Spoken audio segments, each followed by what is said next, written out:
Hello, this is Rohan-Paul. Very welcome to my machine learning and deep learning YouTube channel. Let's get started. One of the fundamental problems of today's artificial intelligence powered deepfake technology is that given an image, how can I make sure it's genuine?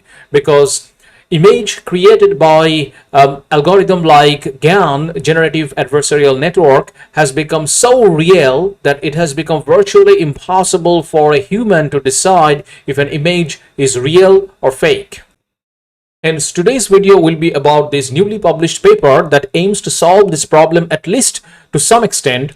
And this paper is called I Still All, Irregular People Shapes Reveal GAN-generated Faces. And this paper is written by researchers from University at Albany, University at Buffalo, and Kia Medical, Seattle, Washington.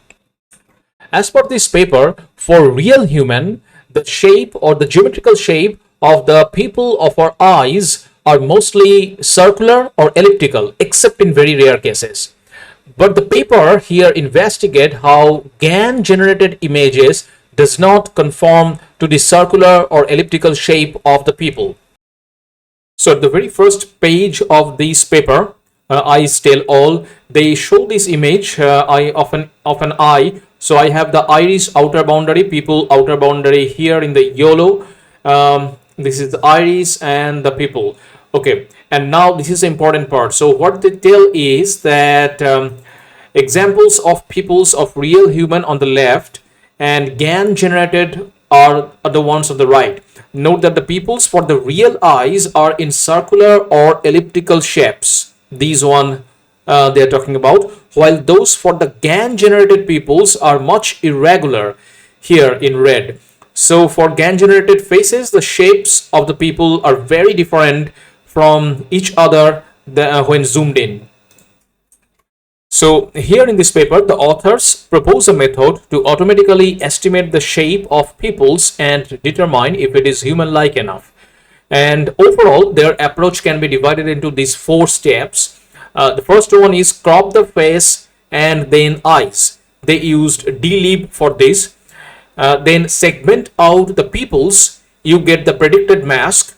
Third, fit an ellipse, you get the ground truth mask. And finally, find BIOU or boundary intersection over union between 2 and 3. Now, to understand boundary intersection over union, first let's look at what is intersection over union.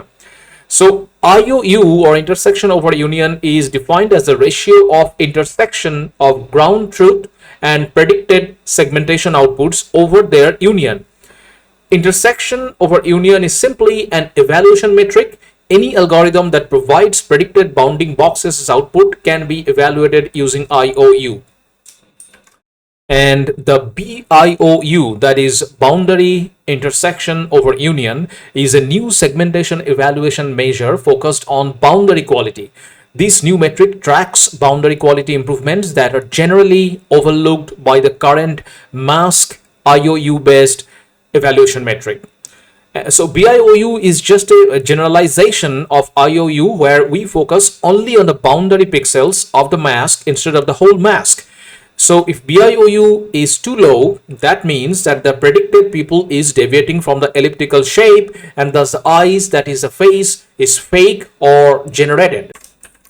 Now let's look at some of the key aspects from the paper itself. So one of the fundamental assumption, like I mentioned in the very first section of the video, that the whole method is based on a simple physiological assumption that human people should be nearly circular in their shape in a face image. Due to different facial orientations and camera angles, actual people shapes can be elliptical.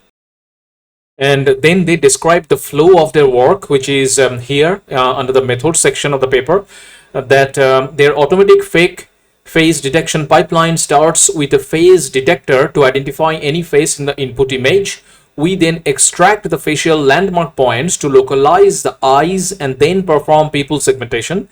The segmented pupil boundary curves are next analyzed to determine if the pupil shape is irregular. We perform parametric fitting of the pupil to an ellipse following the mean squared error optimization. This provides a way to define a distance metric to quantify the irregularity for decision making.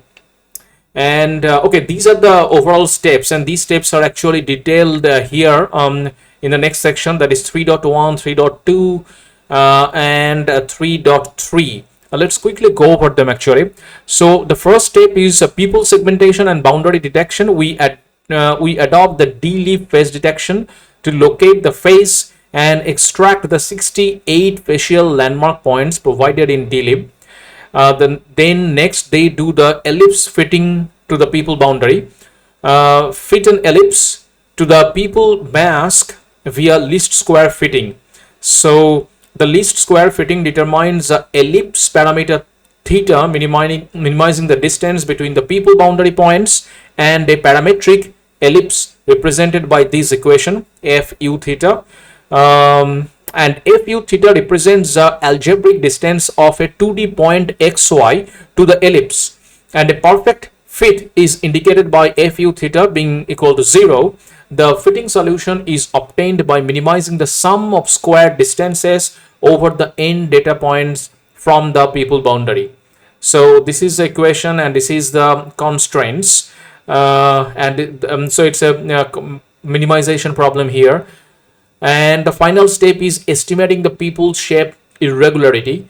So in this step, to accurately estimate the irregularity of the segmented people boundary and the fitted ellipse, we adopt the boundary IOU as a distance metric.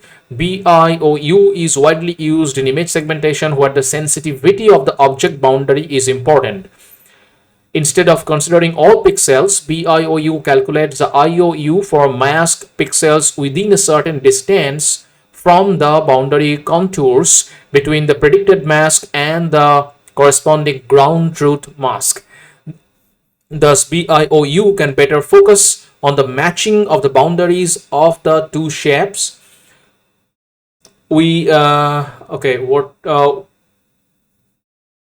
So we use BIOU to evaluate the people mask pixels that are within a distance of d pixels from the people boundary. For each extracted people mask, we use P to indicate the predicted people mask and F for the fitted ellipse mask. And this is a boundary intersection over union formula. They are using between FD and F and PD and P. The distance parameter D controls the sensitivity of the BIOU measures to the object boundary. Reducing the value of D causes the fitting to be more sensitive to the boundary pixels while ignoring the interior pixels of the people mask. And their whole experiment was done on this dataset FFHQ, a Flickr Faces HQ dataset. And they also use StyleGAN2 for their experiment. Since StyleGAN2 is currently the state-of-the-art GAN face generation model with the best synthesis quality, we collect GAN-generated faces from it. We only used images where the eyes and pupils can be successfully extracted. In total, we collected 1,600 images for each class of real versus fake images, with a resolution of 1024 by 1024. All right, so they use StyleGAN2 for generating all the images. Of course, that means that they did not use the entire set of all the GANs available to apply their model. But anyway, StyleGAN2 is one of the most cutting-edge GAN model available currently in the world. Finally, the paper also shows the result after applying their model on real human faces and GAN-generated human faces. The real ones are on the left and GAN-generated human faces are on the right.